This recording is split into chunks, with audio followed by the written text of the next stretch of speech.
Hello everyone, इस video में हम लोग एक क्वेश्चन डिस्कस करने जा रहे हैं जो कि क्लास 9 NSO 2021-22 में पूछा था और सेट बी में पूछा था। डिफरेंट सेट्स होते हैं, अलग अलग डेट का एग्जाम में अलग अलग सेट होता है।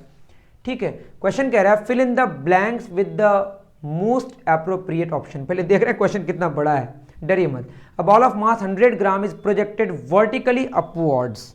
एक बॉल है जिसका मास 100 ग्राम है। ठीक है, एम मास का एक बॉल मान लेते हैं। यहाँ से फिर ये पूरा क्वेश्चन है। ठीक है, मैं थोड़ा यहाँ बनाता हूँ जगह की कमी की वजह से, फिर बाद में आपको समझाऊंगा। 100 ग्राम का मास है। चलिए मैं अभी इसको मान लेता हूँ कि एम मास का बॉडी है। Is projected vertically upwards from the ground with a velocity of कितना 49 मीटर पर सेकेंड। क्लियर है, ये बात समझ आ गई। At the same time another identical ball is dropped from a height of 98 metre, है ना।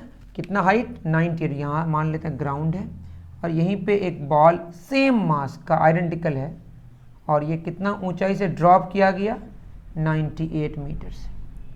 ठीक है, फ्रीली मतलब इनिशियली इसकी वेलोसिटी कितनी है 0। इनिशियली इसकी वेलोसिटी 0 है। क्लियर है, छोटा छोटा लिख रहा हूँ अभी, ऊपर में लिखूंगा अभी इसको मिटा के। Along the same path as followed by the first ball. ये फर्स्ट बॉल है और ये सेकंड बॉल है। तो जिस पाथ में फर्स्ट बॉल जा रहा है उसी पाथ में सेकंड बॉल आ रहा है। मतलब ये जिस पाथ में जाएगा उसी पाथ में ये आएगा। हम अलग अलग बना रहे हैं समझने के लिए बस, एक्चुअली दोनों आके चिपक जाएगा फिर। ठीक है, इतनी बात समझ आ गई। आफ्टर टाइम, कितना टाइम, आफ्टर टाइम समथिंग, ये ऑप्शन है हमारे पास। Seconds at a height above the ground, ground से कितनी हाइट में they collide and stick together, दोनों एक साथ मिल जाए या मिलेगा। वैसे मिलके नहीं भी चिपक सकता था बट यहाँ स्टिक टुगेदर बोला है। The velocity of first and second balls at this instant is, जब वो टकरा रहा है तो कितने स्पीड से टकरा रहा है। एक नीचे स्पीड होगी, एक की स्पीड ऊपर होगी। ठीक है, इंस्टेंट इज कितना मीटर पर सेकेंड, डायरेक्टेड अपवर्ड्स, तो फर्स्ट का ऊपर की तरफ होगा। एंड नंबर 3 में मतलब कितने स्पीड होगी, यहाँ पे मीटर पर सेकेंड के पीछे कितना मीटर पर सेकेंड, डायरेक्टेड डाउनवर्ड्स, नीचे की तरफ होगा रिस्पेक्टिवली। यहाँ लिख दिया डायरेक्शन के अकॉर्डिंग, तो आप समझ जाइए। आफ्टर कॉलिजन, टकराने के बाद, द कंबाइंड मास, जो कि चिपक गया, अब कंबाइंड मास किधर जाएगा, या तो नीचे जाएगा या ऊपर जाएगा। यहाँ कह दिया है after collision the combined mass moves with a velocity, ऊपर जा रहा है, डायरेक्शन तो बता ही रहे हैं, मैग्नीट्यूड बताना है बस, कितना मीटर पर सेकेंड से। ठीक है, और जी का वैल्यू 9.8 मीटर पर सेकेंड स्क्वायर बोला है। तो आई थिंक कहानी समझ आ गई आपको। मैं मिटा रहा हूँ, है ना। और यहाँ पे हम क्या कर लेंगे, सॉल्व कर लेंगे क्वेश्चन को, जगह हो गई हमारी। ठीक है, अब क्या बता रहा है, अब बताइए, मान लेते हैं कि ये जो ऊपर जा रहा है कितना मीटर पर सेकेंड, 49 मीटर पर सेकेंड, और यहाँ पे आके दोनों मिला। हम अलग अलग बना रहे हैं समझने के लिए बस। ठीक है, ये एम मास का बॉडी फर्स्ट वाला और ये एम मास का बॉडी सेकंड वाला, ये ऊपर जा रहा है और ये नीचे आ रहा है फ्रीली। क्लियर है, और मानते हैं कि ये एक्स हाइट में मिला, तो टोटल हाइट कितना है 98, तो बचा कितना 98 माइनस एक्स। क्लियर है, इतनी बात तो आपको समझ आ रही है। ठीक, इतना आप नोट कीजिए, आगे बढ़ते हैं। चलिए, अब कह रहा है कहाँ मिलेगा आके, जहां मिलेगा किस टाइम पे मिलेगा। जितना टाइम ये ऊपर जाने में, यहां पे पहुंचने में टाइम लगाएगा, उतना टाइम ये भी लगाएगा आने में। तो फॉर्मूला क्या हमारा होगा एस बराबर u t plus half a t square. दोनों के लिए एक्सेलरेशन कांस्टेंट है। कैसा एक्सेलरेशन है, acceleration due to gravity. S कितना होगा फर्स्ट वाले के लिए, अगर मैं लूं तो फर्स्ट वाले के लिए एस होगा एक्स, यू कितना 49, टाइम मान लेते हैं टी लग रहा है यहां पहुंचने में। ठीक, प्लस हाफ, एक्सेलरेशन हमेशा किधर होता है, नीचे, कितना है 9.8, क्या होगा माइनस 9.8, क्योंकि ऊपर वाले को हमने पॉजिटिव मान लिया है, इंटू क्या होगा टी स्क्वायर। जगह नहीं है, थोड़ा देख लीजिएगा आप मिला के, गलत ना कर दें आप। ठीक है, तो क्या होगा, इसी को अगर मैं प्रोसीड करूं तो x हो जाएगा हमारा 40 90 माइनस ये 4.9 टी स्क्वायर। क्लियर है? ये पहला वाला हमारा आ गया। दूसरा वाला अगर देखें, दूसरा वाला पार्टिकल नीचे आ रहा है, इनिशियल वेलोसिटी 0 है, तो s किसके बराबर 98 माइनस एक्स। अगर नीचे को हमने निगेटिव माना है, ऊपर को पॉजिटिव माना है, तो 98 माइनस एक्स नीचे आ रहा है तो यहाँ क्या लग जाएगा minus, is equal to u t, u यहाँ 0 तो 0 into t plus half acceleration कितना माइनस 9.8 इंटू क्या होगा टी स्क्वायर, ये हो जाएगा माइनस 98 माइनस एक्स, ये तो 0 हो गया, is equal to minus 4.9 t square. यहाँ माइनस माइनस कैंसिल हो गया, तो ये 98 minus x is equal to 4.9 t square. ये सेकंड इक्वेशन मान लेते हैं, इसको फर्स्ट, इसको सेकंड इक्वेशन मान लेते हैं, इसको फर्स्ट। ठीक है, समझ आ रही है बात?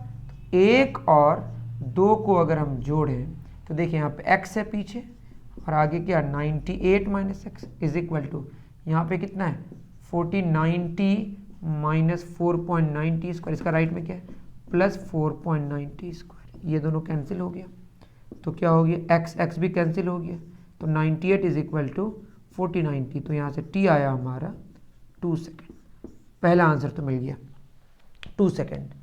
तो अगर ऑप्शन में देखें ये तीनों ही नहीं हो सकता, तो ए आंसर बिल्कुल करेक्ट हो गया। अब बोलेंगे आगे वाला, आगे वाला भी निकाल देते हैं, वैसे अगर आप ऑप्शन के हिसाब से देखें तो यही करेक्ट होगा, मिला लेते हैं। तो टाइम कितना लगा 2 सेकेंड। ठीक है, अब फिर इसको मिटाना पड़ेगा, ना उतार लीजिए आप, कितना आया था, चलिए जाने दीजिए, टाइम कितना आया हमारा, थोड़ा सा ख़राब हो जा रहा है बोर्ड, चलिए बोर्ड की गंदगी से उतना मतलब नहीं है, टाइम तो हमारा 2 सेकंड आ गया। अब क्या होगा अगर मैं फर्स्ट पार्टिकल की बात करूं तो v इज इक्वल टू क्या होगा u प्लस 80, u कितना है इसका 49, एक्सेलरेशन क्या होगा माइनस 9.8, यहाँ पे टकराने से जस्ट पहले कितनी स्पीड, टाइम कितना लगा 2 सेकंड, मिलने में 2 सेकंड हुआ ना, तो जब टकरा रहा होगा उससे जस्ट पहले 2 सेकंड तो लग गया, तो क्या होगा 49 माइनस 19.2, इसको घटा दीजिए 8 9 कितना हो जाएगा 3 में गया तो 29.8, गलती हुई क्या 8 दूना 16 का 6 यहाँ से लेकर होगा। ठीक है, यहाँ होगा 10 में 6 गया 4 8 में 9 29.4 मीटर पर सेकंड, ऊपर की तरफ लिखा हुआ होगा देखिए, सेकंड में मीटर पर सेकंड डायरेक्टेड अपवर्ड्स 29.4, किसका फर्स्ट का, सही है, पॉजिटिव आ रहा है ऊपर की तरफ, क्योंकि ऊपर को पॉजिटिव मान है। सेकंड का v is equal to u plus 80, u कितना इसका initial velocity 0, acceleration minus 9.8, time कितना 2, तो 19.6 निगेटिव में आ रहा है, मतलब नीचे की तरफ डायरेक्शन होगा, देखिए डायरेक्टेड डाउनवर्ड्स और 19.6 आ रहा है। क्लियर है? अब लास्ट में कह रहा है आफ्टर कॉलिजन, टकराने के बाद, याद रहे जब टकराता है अगर चिपक गया तो नॉन इलास्टिक कॉलिजन है, सॉरी इन इलास्टिक कॉलिजन है। कॉलिजन जैसा भी हो, बाहर से अगर कोई फोर्स नहीं है तो मोमेंटम कंजर्व रहता है, याद रख लें, कॉलिजन कैसा भी हो, लिख लें इस बात को, और अगर बाहर से कोई फोर्स नहीं लग रहा है तो मोमेंटम कंजर्व रह रहा है। तो इनिशियल मोमेंटम बराबर क्या रहेगा फाइनल मोमेंटम, मोमेंटम का formula mass into velocity.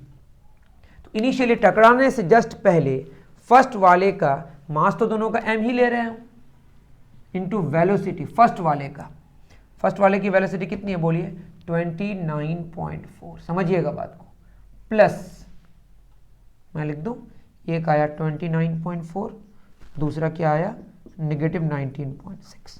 Clear है? वैसे भी आंसर लिखा हुआ ही है, यहाँ प्लस माइनस का भी फर्क पड़ेगा, क्योंकि मोमेंटम का फॉर्मूला मास इंटू वेलोसिटी है और वेलोसिटी में डायरेक्शन होता है तो मोमेंटम में भी डायरेक्शन होता है, वेक्टर क्वांटिटी है, ख्याल में बात करें। ठीक है, प्लस क्या हो जाएगा यहाँ लिख दें, इसको यहाँ पे लिख दे रहा हूँ, पी इनिशियल क्या होगा, तो मैं मिटाईते जा रहा हूँ, तो पी इनिशियल क्या होगा मास इंटू वेलोसिटी, तो पहला होगा पहले वाले का m1 u1 plus m2 u2, कौन सा वाला इनिशियल वाला, इनिशियल तो लिखा हुआ है, मैं क्या कर रहा हूँ m1 v1 plus m2 v2, यहाँ लिखने की ज़रूरत नहीं है, ठीक है, चलिए ब्रैकेट दे रहा हूँ। m1 m ही है, दोनों का मास सेम है, 100 ग्राम 100 ग्राम लिखने की जरूरत है, सब कैंसिल हो जाएगा। u1 इनिशियली, ये मत समझिए, टकराने से जस्ट पहले कितना, इंटू 29.4 प्लस m2 m है, इनिशियल वेलोसिटी नीचे की तरफ है, नेगेटिव 19.6। फाइनली चिपक के ऊपर जा रहा है नीचे जा रहा है पता नहीं, यहां से निकल के आ जाएगा। दोनों का मास m है, m इसकी भी v और mv, दोनों का v क्यों हो गया, क्योंकि दोनों चिपक के अब एक साथ चलेगा, जिधर भी जाएगा स्पीड तो सेम ही होगा, वेलोसिटी सेम होगा, है ना। m m m m cancel हो गया, कॉमन आके, कॉमन ले, इधर भी कॉमन ले लिया, या 2m भी कैंसिल हो जाएगा, अब देख लीजिएगा करके। 29.4 minus 19.6 is equal to 2v, तो 4 बजे 8 9, 9.8 इज इक्वल टू 2v, तो v कितना आया, v आया 4.9 मीटर पर सेकेंड। v कितना आया, 4.9 मीटर पर सेकेंड। क्लियर हो गया, देखिए 4.9 आ गया, और पॉजिटिव आ रहा है, इसका मतलब कंबाइन होके चिपक के पूरा का पूरा बॉडी किधर जा रहा है, ऊपर जा रहा है। ये काफी अच्छी बात है ना, कि एक ऊपर जा रहा था एक नीचे आ रहा था, और दोनों किसी तरह से चिपक गया, ऐसा बोला है, तो चिपक के किधर जाएगा, दोनों फिर ऊपर जाएगा। तो ये पूरा क्वेश्चन का डिटेल सॉल्यूशन था। मैं आशा करता हूँ कि आप लोग समझ पाएँ, अगर अच्छे से समझ पाए तो कमेंट करके ज़रूर बताएं, अगर नहीं भी समझ आए तो भी बताएं मुझे, और आपको इस तरह के अगर क्वेश्चंस चाहिए तो भी आप कमेंट करके बता सकते हैं। मिलते हैं फिर इसी तरह के क्वेश्चंस को लेकर नेक्स्ट वीडियो में। Thank you very much.